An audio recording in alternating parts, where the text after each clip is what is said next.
MTN News, this is Montana This Morning. Production on the 1923 television series being filmed in Butte could be delayed. I'll tell you why. The price of car insurance is going up. I'm Christian Benavides with how you can make sure you're getting the best deal. 6:31 on this Thursday. Jet Lehman, Jane McDonald, Matt Elwell with you here. Kind of a gray morning in the mining city. All in all, not too bad, though. The temperature out there is still pretty nice. It's hanging out there. We do have a little bit of cloud cover, some warmer temperatures as we're starting the morning across the area, something we're going to continue to monitor here. Good morning to go for a run. Yeah. Especially if you're our director. There you go, yeah. He's popping in and out. Oh yeah, I need to change the graphic. Oh, that's right, yeah. Morning temperatures into the 50s, a couple of areas near the 60-degree mark out toward Helena. After the good news is he has more time now. It's the Jesse Wellness Program is what we're on right now. Isolated thunder showers initially around the noon hour, more thunder showers toward the afternoon. Some of these showers could be fairly heavy, and we've been showing pictures of some flooding in several areas. A problem with this particular system is these showers are likely to be pretty intense at times, and we may see a little more of that. Looking out through the afternoon, our temperatures are a little cooler today with the showers and thunderstorms expected through the afternoon. I'm going to break down that weekend forecast and beyond. That's all coming up in just a little bit. All right, thank you very much, Matt. Well, the mining city, the home of labor unions, dealing with a labor issue of its own. Yeah, the 1923 production crew should be moving into the Butte Civic Center by now, but there's a delay. Our John Amy explains why that's happening. Officials with the Butte Civic Center were recently informed that production on the second season of the 1923 television series being filmed here in Butte could be delayed due to the ongoing writers' strike. We're ready for the people to come in from 1923 anytime they're ready to come in.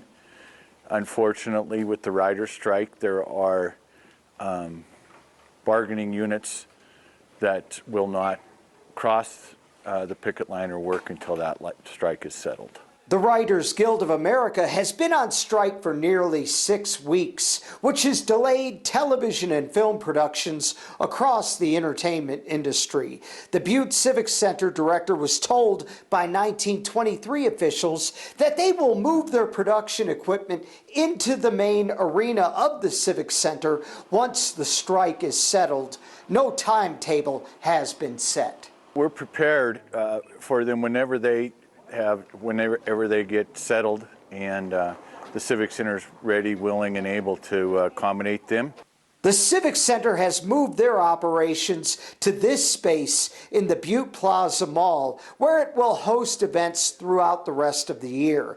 The building was used recently by Butte Silverbow County for a volunteer cleanup event. It worked out. I mean, we've got everything we need, I think, and our Civic Center crew staff was able to get all the tables and chairs set up for us. The 1923 production has the Civic Center rented out for the rest of the year, and Melvin was assured filming will resume in Butte. They're planning on being in the Civic Center and Butte, Montana, and filming hopefully this year. Obviously, there's things that are out of their control, and when that comes clear, they'll be here. In Butte, John Amy, MTN News. Thank you very much, John. Now focusing in on the national scene, President Biden heads to the newly renamed Fort Liberty tomorrow. Now, Fort Liberty is the new name for Fort Bragg in North Carolina, which is one of the largest military installations in the world by population. Now, Fort Bragg was changed because it was initially named after a Confederate commander. Our Joe St. George looks at how many more locations the Biden administration is on track to rename, as well as the cost to taxpayers.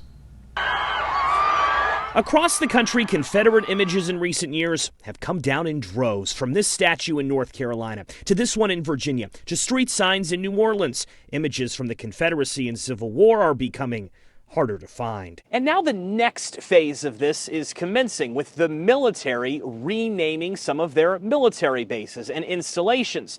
President Biden heading to Fort Liberty in North Carolina on Friday. Welcome to Fort Liberty. The installation was officially redesignated last week. This is video from the Department of Defense. Fort Liberty used to be Fort Bragg, named after former Confederate commander Braxton Bragg. The name change is part of a multi-year effort by the Pentagon to rename 9 controversial locations by the end of this year.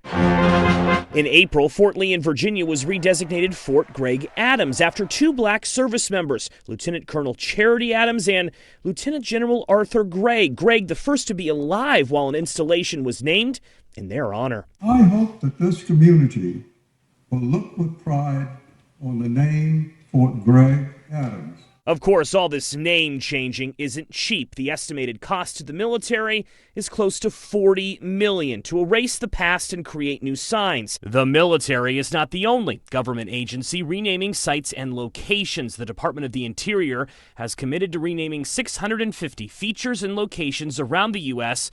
deemed to be racist or offensive. Secretary Deb Haaland saying, quote, "Words matter." All of these changes happening because of who won the last presidential election. Back in 2020, President Biden campaigned in support of changing controversial names, while former President Donald Trump said he would block the renaming of Confederate sites, believing it improperly erases history. Joe St. George, Scripps News, Washington. Now focusing back here in the Treasure State, there are still a lot of reminders from last year's historic floods which ravaged south central Montana. Yeah, one of those is near Red Lodge, where the cleanup process is still very active. TN's Diane Parker picks up the story. This is what 9,000 cubic yards of vegetative debris looks like, all pulled out of Rock Creek near Red Lodge recently following last year's historic flooding, now being piled up right here outside of Red Lodge. But this pile is constantly growing and shrinking as it's now being incinerated to save room in the landfill. All in all, up to 100,000 cubic yards is expected to be cleaned up. I'd gone to Billings for a dental appointment in the morning.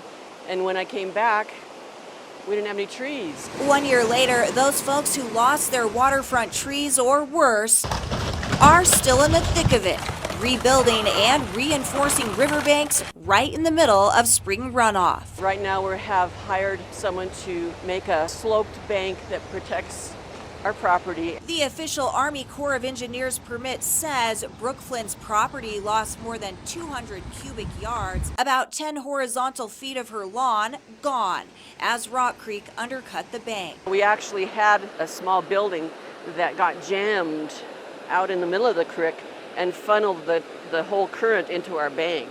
I don't think we would have had that much problem if someone's shed hadn't floated down the creek and got stuck out there. I've never seen anything like that. The aftermath devastating, but not debilitating.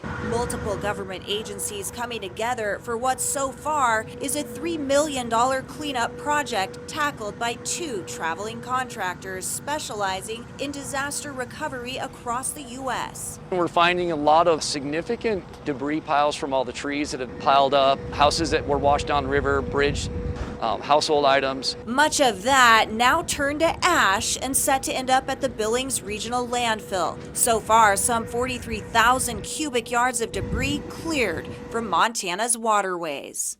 They have an excavator which has come up and down the creek and loosened debris out. I've seen it half a dozen times at least. The massive Montana cleanup project is expected to be finished by fall. But even so, the fallout from a 500-year flood has much longer-lasting impacts, bringing out the best in humanity. I think really how the town helped each other. Let's do it. Churches and just volunteers and restaurants and people helping people. In Red Lodge, Diane Parker, MTN News. That's really what the heart of it was, the Absolutely. community coming together in such a trying time for so many Montanans.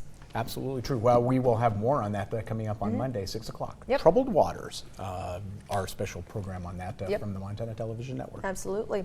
All right, well, prices for just about everything continue to go up, and that includes car insurance, which has increased by about 15% in the past year. CBS's Christian Benavides has some tips on how you can save money.